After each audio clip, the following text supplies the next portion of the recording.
віце-чэмпіёна Беларусі, уладальнікі кубка. Хлопца, які пагуляў за другую памоц каманду Ірана. Але ж пры гэтым ніякіх звестак на тым жа партале Трансфермаркт пра гэтага футбаліста знайсці не атрымалася, але будзем глядзець за ім ужо ў справе. Магчыма, тут як з Леонардом Гветам будзе, ніхто не ведаў, але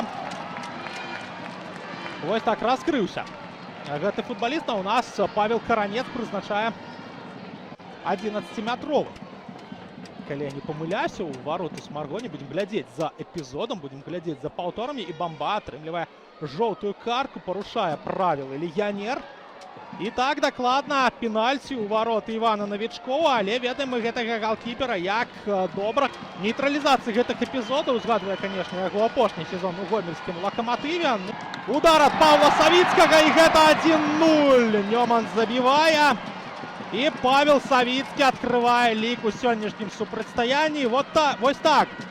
У матчы з мінскім Дынама Нёман першы з пенальці прапусціў, ну а сёння Нёман з таго ж 11-метровага